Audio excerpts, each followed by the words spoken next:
আসসালামু আলাইকুম। ধান ক্ষেতের সরু পথ ধরে হেঁটে চলছি আমি, চারপাশ জুড়ে সবুজের সমারোহ, আর সামনে যেন ছবির ফ্রেমে আঁকা মেঘে ঢাকা পাহাড়ের সারি। ওগুলো আর কিছু নয়, ওটাই মেঘালয়।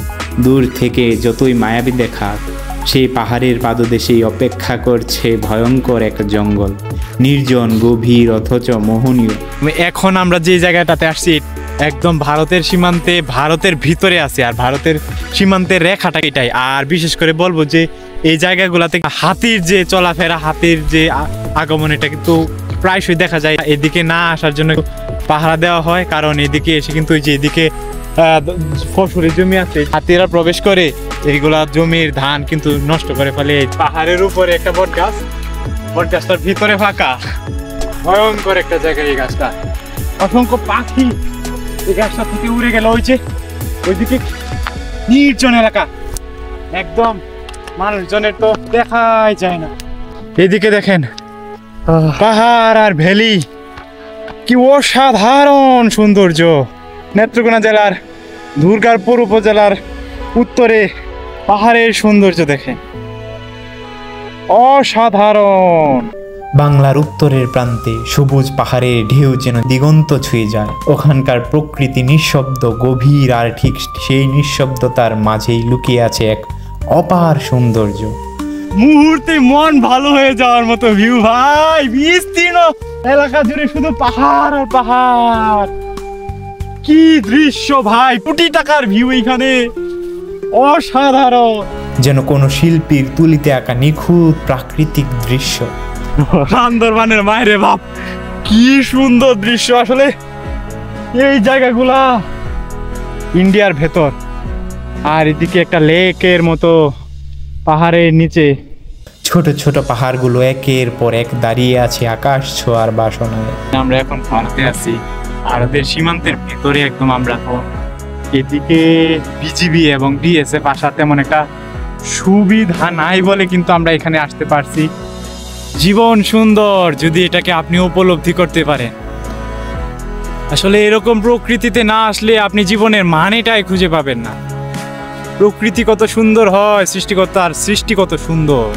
বাংলাদেশেও যে এত সুন্দর প্রকৃতি আছে, এই জায়গাগুলোতে না আসলে আসলে উপলব্ধি করা যায় না। পাহাড়ের গায়ে ছায়া রোদ্দুরের লুকোচুরি চলে সারাদিন, পাখির ডাক, বাতাসে বাতার মৃদু সারা, সবকিছু মিলিয়ে এক শান্ত পরিবেশ তৈরি হয়, যেখানে মনটা আপনাতেই হারিয়ে যায়। এখানে নেই শহরের কোলাহল, নেই কৃত্রিমতা, শুধু বিশুদ্ধ বাতাস।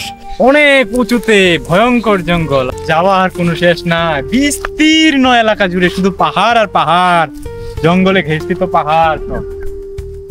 কোন দিক দিয়ে যে যাচ্ছি রাস্তা হারিয়ে ফেললাম, এখন কোন দিক দিয়ে নামবো এবং লোকালয় খুঁজে পাবো এটাই বুঝে পাচ্ছি না।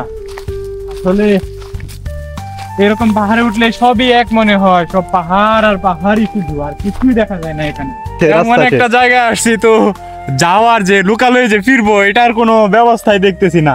এই যে দেখেন, এই জঙ্গলের ভিতর দিয়ে এখন যেতে হবে, এছাড়া কোনো রাস্তাই নাই এগুলাতে। আসলে একটা সময় পকেট ভর্তি টাকা থাকবে, সময় থাকবে না, ঘোরার মতো সময় থাকবে না। বার্ধক্য হলে, বয়স হয়ে গেলে, হ্যাঁ, চেয়ারে বসে শুধু চিন্তা করবেন যে কি সময় মিস করে আসলাম, কি সময়টা পার করে আসলাম, জীবনে কিছুই দেখতে পারলাম না, এরকম প্রকৃতিতে আসতে পারলাম না। নিজেকে নিজেই একটা ব্যর্থ মানুষ মনে হবে যে কি করলাম জীবনে, আসলে অধিক টাকা কামিয়ে কি লাভ হলো আমার জীবনে, জীবনটাকেই উপলব্ধি করতে পারলাম না। আসল কথা হচ্ছে যে জঙ্গলে হারিয়ে যাওয়ার যে জিনিসটা, এটা কিন্তু সবার ভাগ্য জুটে না। আর এখন আমরা হারিয়ে গেছি, আমাদের গন্তব্যে পৌঁছাতে আমরা অনেকক্ষণ ধরে চেষ্টা করছি, কিন্তু আমরা কোনো রাস্তায় খুঁজে পাচ্ছি না। যেদিকে যাই শুধু দু চোখ পাহাড় আর পাহাড়। দেখি আমরা কোন জায়গায় গিয়ে আমাদের গন্তব্য খুঁজে পাই। অপরূপ সৌন্দর্যের লীলাভূমি আমাদের নেত্রকোনা, অসাধারণ সৌন্দর্যের অপার লীলাভূমি এই পাহাড়। এই ভয়ঙ্কর পাহাড়ের জঙ্গলে হারিয়ে যাওয়ার এক অনুভূতি, এটা বলে প্রকাশ করার মতো না। খুব ভয়ঙ্কর জঙ্গলের মধ্যে গিয়ে হারিয়ে গেলাম। অনেক রাস্তা খোঁজাখুঁজির পরে অনেক কিছু করার পরে আমরা আবার লোকালয়ে ফিরতে পারলাম। এক অন্যরকম অনুভূতি বলে প্রকাশ করার মতো না।